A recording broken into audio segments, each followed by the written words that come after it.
What's up, family? If it's your first time checking out the show, let me know what city, what state you're coming in from. If you're outside of the U.S., let me know what country you're representing. Family, I need you to smash up the likes, smash up the likes, smash up the likes.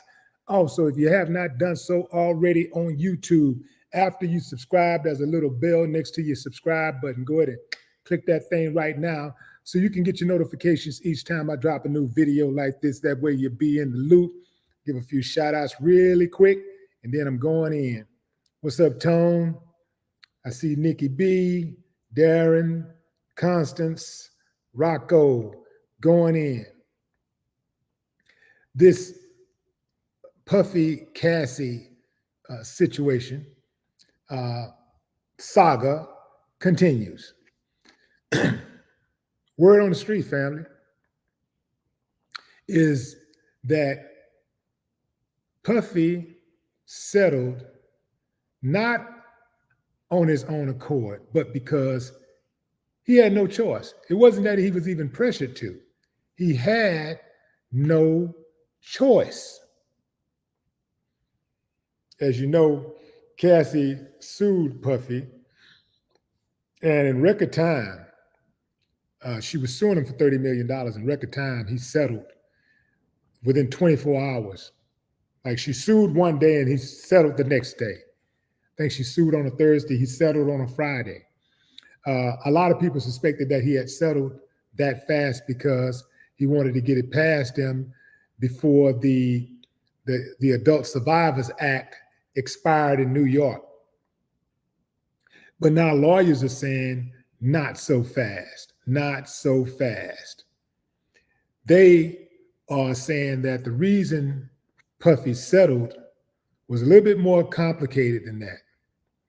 It wasn't that he was just trying to settle, he settled out of the goodness of his heart, or he was trying to settle because of the statute of limitations expiring on the Adult Survivors Act, but because Cassie's lawyers smartly sued not just Diddy, but they also sued his company. They sued his corporations. She sued as an employee, and that triggered commercial liability insurance and directors and officers policy. So, you know, Diddy being the CEO of his companies, he's a director. So it took his power away for him to just decide whether he wanted to hold out or not as a individual. It took his power away from settling or not settling. It was not in his power to settle. This is what lawyers are saying all around the country. They're saying that, you know, it was not in his power. They're saying that the personal choices were not his anymore. It became a choice of the organizations. And for the greater good of the companies, they settled. That's why they settled so fast. So they're saying that Diddy didn't have a choice in wanting to give or not give the money. The corp insurance were like, yo, we don't care what you are trying to do or what you think about this. We are settling this case. Doesn't matter what you think, we're settling. Diddy, fam, this is what I want to know. Give me a thumbs up if you think that, if you believe Cassie, give me a thumbs up.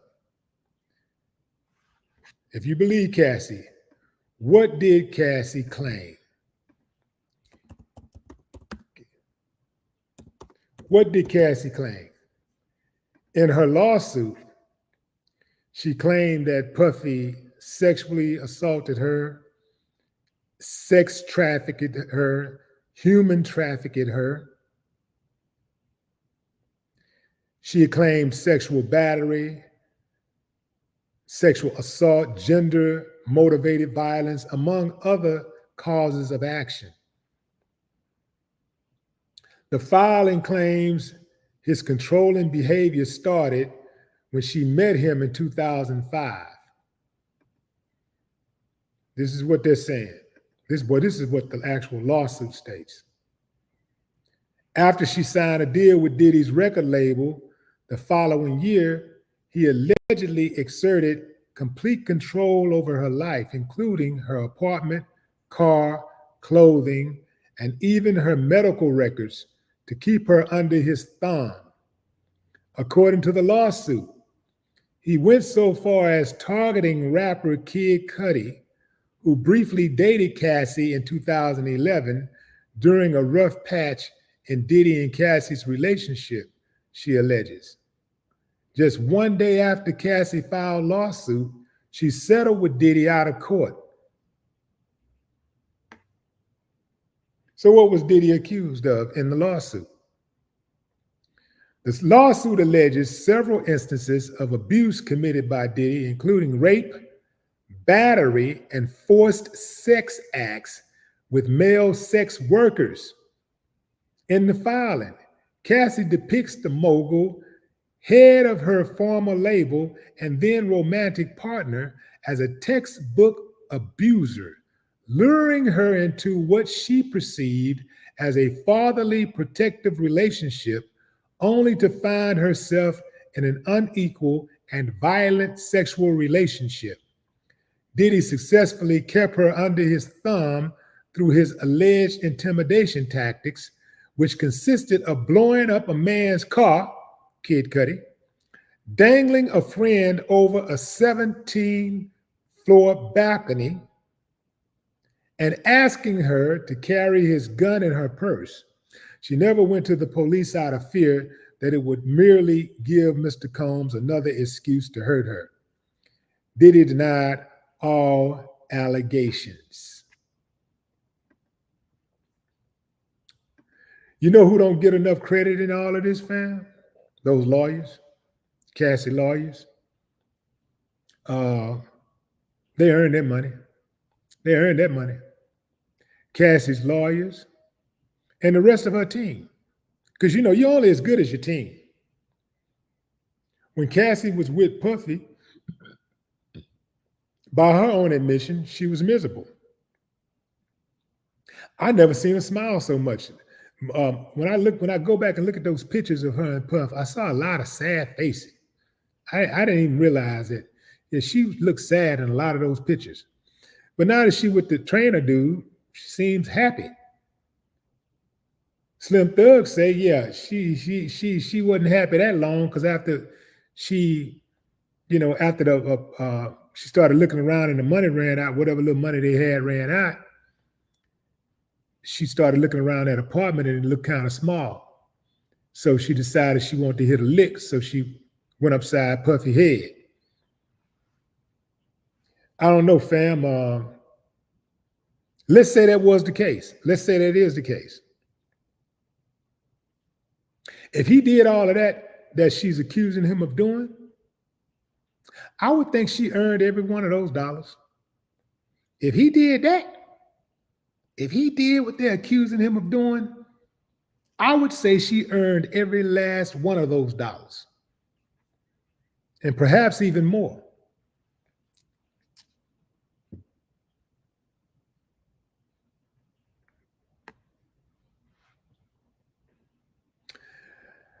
I saw somebody say, you knew about this, but you still stayed. You stayed. Family, y'all don't be seeing those stories of women who stay and get beat up, and women who leave and get killed. Sometimes they stay and get killed. Sometimes they leave and get killed. But oftentimes a woman who's being beaten, brutalized, they do get killed a lot. Y'all don't see those stories? Y'all don't be seeing those stories? I see them all the time. This is why, as somebody who is not in an abusive relationship, somebody who has not been abused in an intimate relationship, it's hard for me to just say that a person should not stay. Because when people are in survival mode, you know, desperate situations calls for desperate measures, right? I'm sure everybody within the sound of my voice has been desperate at one time or another. And you found yourself doing something you thought you'd never do. You promised yourself you would never do it, and you found yourself doing it. You probably couldn't even recognize yourself. You probably felt ashamed of yourself for doing it. And you did it. You said you never do it, but you did it. Desperate situations calls for desperate measures. And a woman who is in an abusive relationship, who is intimidated, who is afraid of that guy that she's in a relationship with, she could be capable of anything. She could be capable of staying until the day he beat her to death, until he hit her with the death blow, or she might be capable of retaliating and taking his life. Desperate situations calls for desperate measures. So it's hard, if you ain't ever been in that type of situation, it's really, really hard to just say. It's easy for us to just fire off on her. It's easy. Now, I'm a man, so it don't even benefit me to be saying this. But I got to call a strike and a ball a ball. It's easy for us, if we ain't ever been in that situation, to say, why didn't she just leave? Why now? People get to a point oftentimes where it takes years to not be afraid of somebody. If we are to believe anything that she's saying about Puffy, Puffy is a dangerous man. Puffy has the potential to be a very dangerous person. And he got reach, he got money, and he got reach. Yeah, he Puffy the entertainer and all that kind of stuff, but he Puffy with long paper. And with long paper come a long reach. And you ain't got to be in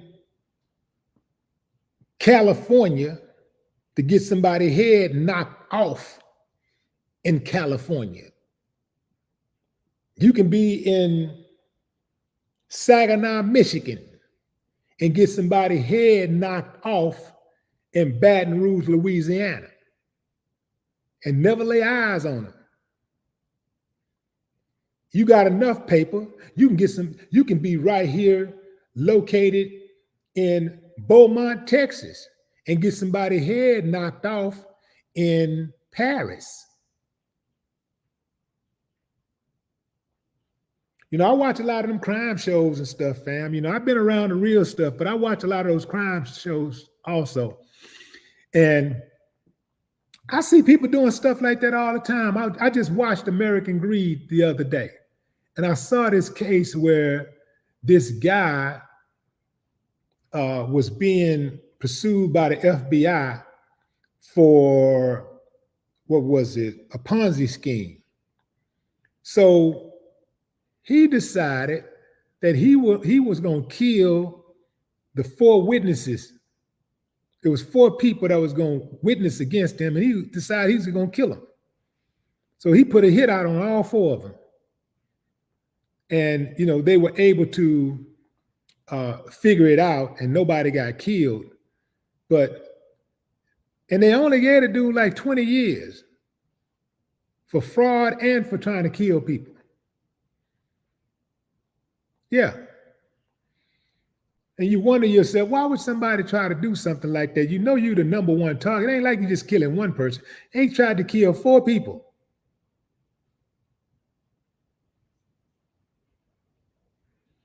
Tried to kill 4 people. LaQuasha. Is that LaQuasha? Is that LaQuasha? LaQuasha. LaQuasha. I'm going with LaQuasha. LaQuasha Burnham. What's up, LaQuasha? Appreciate you.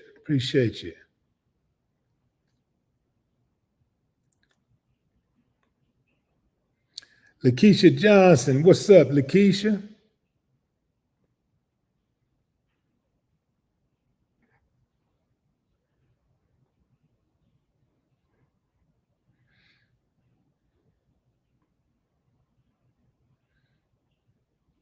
But as I was saying, fam, you're only as good as your team. And it just looks like to me that Cassie got a better team. When I say you may not be a richer team, but she got a better team. She seemed like she got people around her who is willing to speak up and speak out about anybody who tries to bring her harm. So it just seemed like to me, just from where I'm just a fly on the wall, but it just seemed like to me she got a better team. Seemed like she got people around her that really care about it, because she had a whole lot of people around her when she was with Puff, and she was being beaten, like she's getting the brakes beat off of her. And I even read somewhere somebody said they cried with her and all this kind of stuff. You cried with her. But anyway, fam, you're only as good as your team. So I say give her team the credit too. That support system, her circle. Give her circle that credit also. For being there to be a shoulder to cry on, to be a shoulder to lean on, to be somebody to go to get advice from, whoever those people are around her. She didn't do that by herself. You're only as good as your team. If you're just not joining, fam, we're talking about the Puffy Cassie lawsuit and why Puffy settled so fast. According to a number of lawyers, it wasn't really Puffy's choice to settle, because Cassie didn't just sue Diddy, she also sued his corporations, and she sued as an employee. Then, so she sued also as an employee. Understand what I'm saying? So that triggered the commercial liability insurance and directors and officers policy. Diddy is the director as a CEO, and 2 policies were triggered. That took the power out of Diddy's hands and put it in the corporation's hands. So the corporation, the board of what do they call it? The board of trustees. Those people got together and said, let's go. The board got together and said, let's go.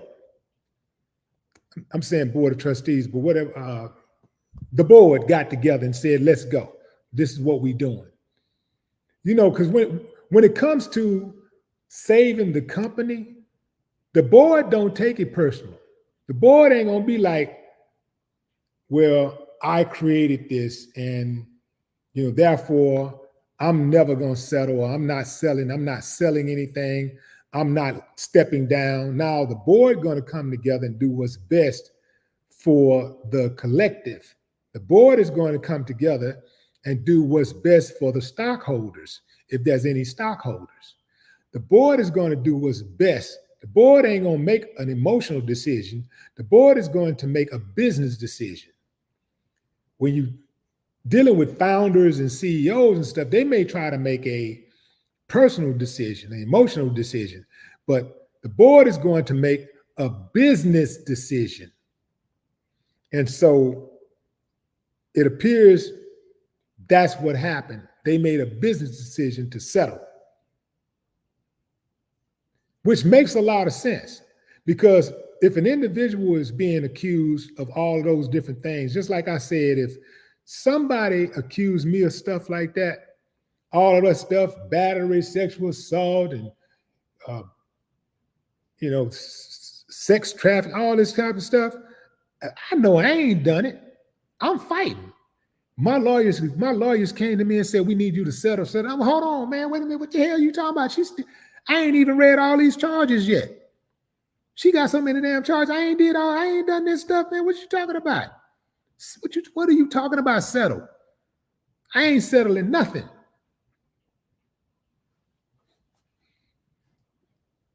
So when you look at it that way, yeah, okay, now it makes more sense. Yvette Yates, what's up?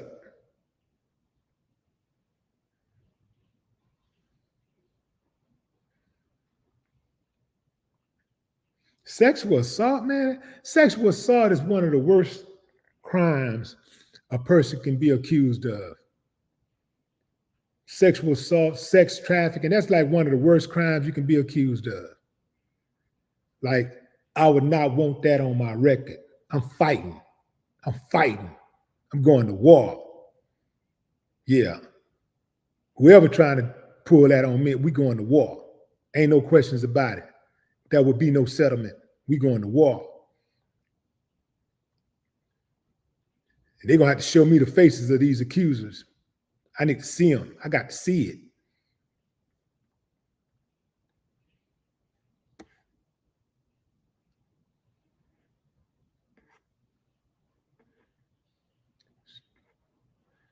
What's up, Richard Harper? Ray and everything. Victoria. Mr. Jones, what's up?